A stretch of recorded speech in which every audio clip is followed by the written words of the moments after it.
बोलिए। आप सभी पढ़ लिख करके भी डॉक्टर राधे कृष्णन के जैसा राष्ट्रपति बनिए। छोटा ना सोचिए, छोटा ना सोचिए। इसमें राष्ट्रपति बनाने में गुरु का सबसे बड़ा हाथ होता है। तो आप किस कोचिंग में आते हैं पढ़ने? और आपके प्राध्यापक, शिक्षक, गुरु कौन हैं? धर्मेंद्र सर जी हैं। तो उनके लिए एक जबरदस्त ताली आप लोग बजाएंगे।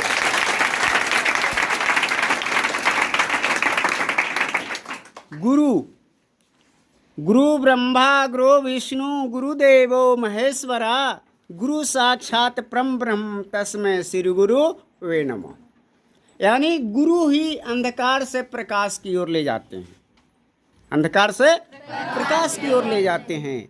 गु कहने का मतलब अंधकार और रू कहने का मतलब प्रकाश। तो हम अंधकार से प्रकाश की ओर जाएं। सबसे बड़ा धर्म है हमारा पढ़ाई करना। क्या करना? पढ़ाई करना। अच्छी पढ़ाई कि खराब पढ़ाई? अच्छी पढ़ाई आप करेंगे, जीवन में सफलताएं मिलेंगी।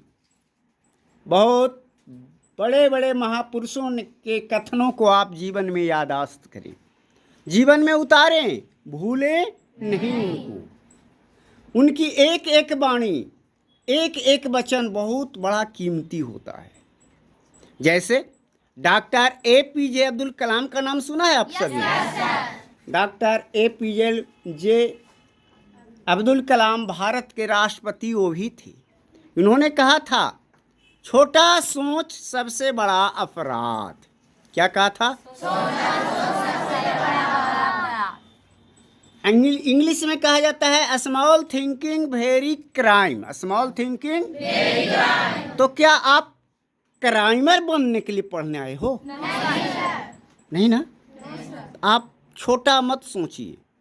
सोचना है तो छोटा नहीं सोचिए, बड़ा सोच लीजिए। आप एक दिन न एक दिन गुरु के आशीर्वाद से आप अच्छे बन जाएंगे। दिल से गुरु को हमेशा संस्मरण कीजिए, है ना। हरि रूठे गुरु ठौर हैं, गुरु रूठे नहीं ठौर, है ना।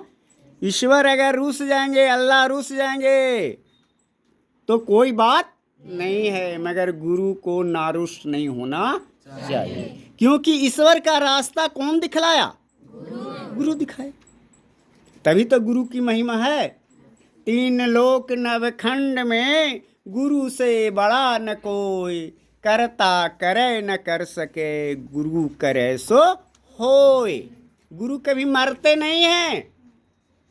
हमारे जितने भी गुरु हैं मरे नहीं हैं, वे जिंदा हैं। उनकी एक एक वाणी आज भी बोल रही है।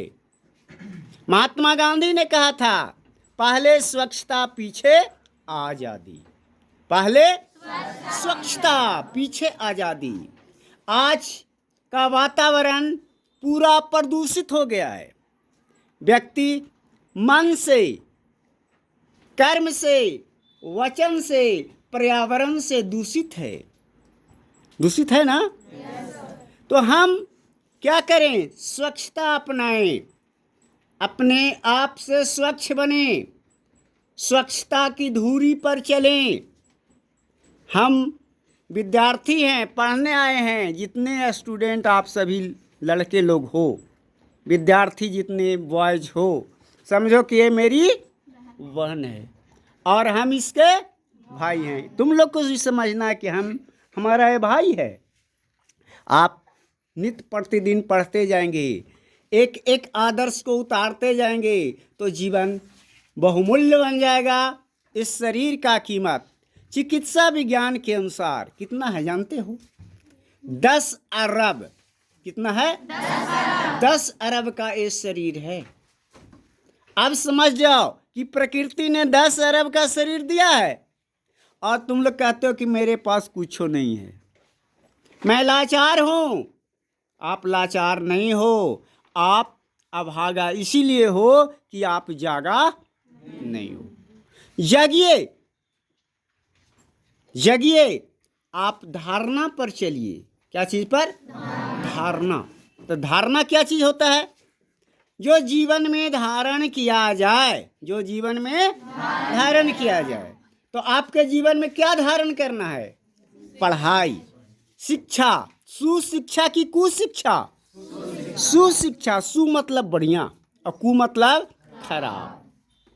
तो आप सुशिक्षा ग्रहण करें, धारण करें। तो पहला चीज है धारणा, धारणा है ना। दूसरा चीज है ध्यान। कोई बात कान से जाए ध्यान से नहीं जाए, है ना। आप पढ़ाई को ध्यान में उतारिए। कोई कितना भी बढ़िया शिक्षक हो, अगर आपका ध्यान विचलित रहेगा तो पढ़ाई कोई काम का नहीं है। विद्यार्थी के 5 गुण होते हैं। क्या गुण होते हैं? 5 गुण। 5 गुण आपके अंदर समाहित होना चाहिए। एक गुण भी कम गया तो आप सफल विद्यार्थी नहीं हैं। आपका आना जाना बेकार है। धरती पर बोझ बनकर ना रहें। आए हैं तो कुछ ऐसा सुकर्म करके चलें कि दुनिया तुम्हें सलाम करे। जिंदा में जिंदाबाद बोले और धरती छोड़ दे तो अमर रहे बोले। समझ रहे हैं बात?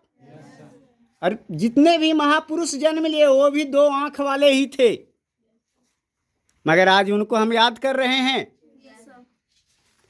महात्मा गांधी ने कहा था करो या मरो।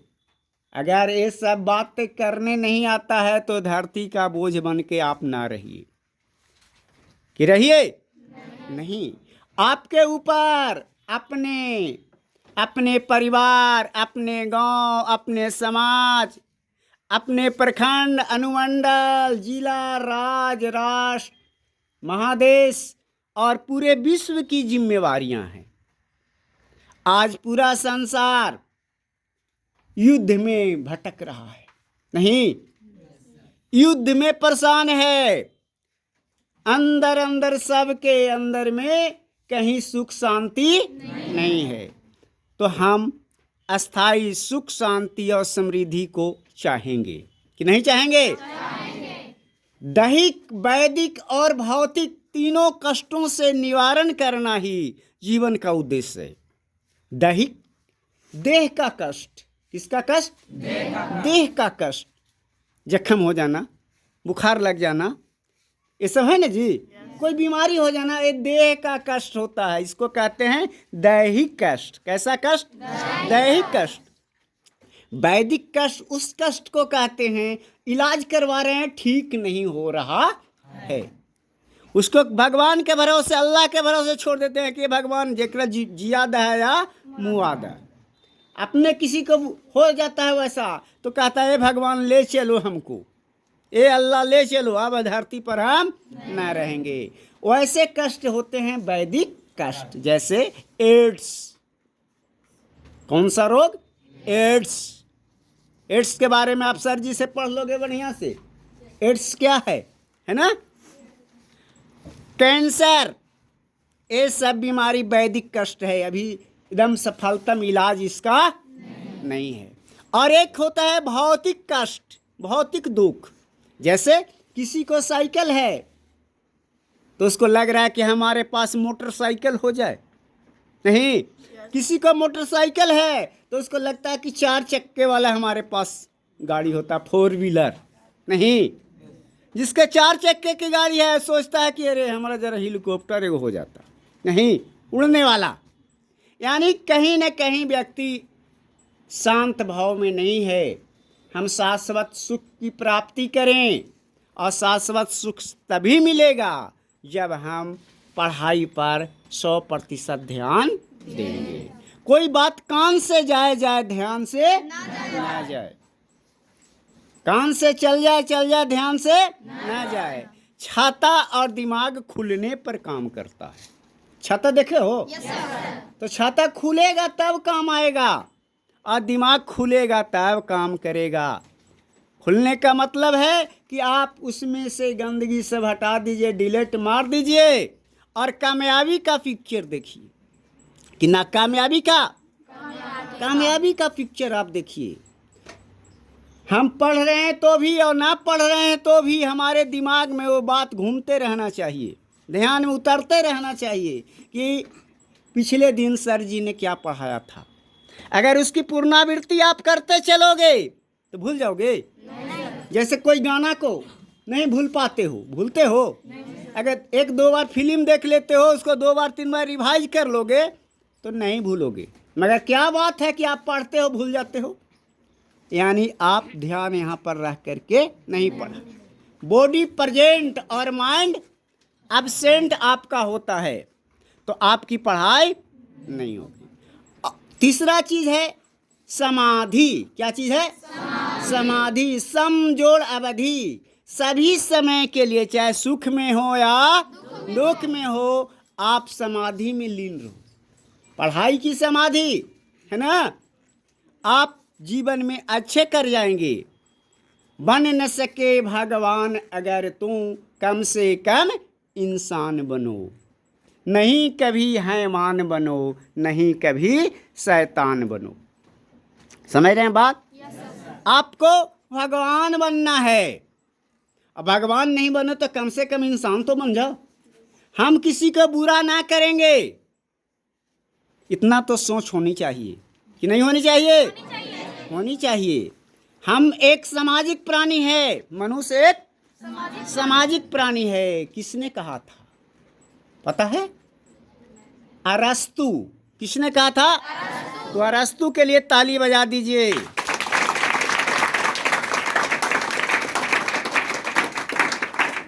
मनुष्य एक सामाजिक प्राणी है। कौन प्राणी है? सामाजिक प्राणी है। तो हम रानीगंज को रानीगंज बनाएं, जहां भी जाएं आपका नाम आगे लिया जाए। तो हम अपने चरित्र को गढ़ेंगे, चरित्र को बढ़िया बनाएंगे, खराब बढ़िया बनाएंगे। आपके चरित्र में बहुत बढ़िया बढ़िया चीज आ जाए। कुछ कुछ आ जाए, बढ़िया बढ़िया चीज। अनुशासन। क्या चीज आ जाए? अनुशासन। कहा गया है अनुशासन ही देश को महान बनाता है। आप अनुशासित रहिए। मेरी बात समझ में आ रही है? दूसरा चीज है आप ईमानदार। कैसा रहेंगे? ईमानदार। ईमानदार रहिए कि बेईमान रहिएगा।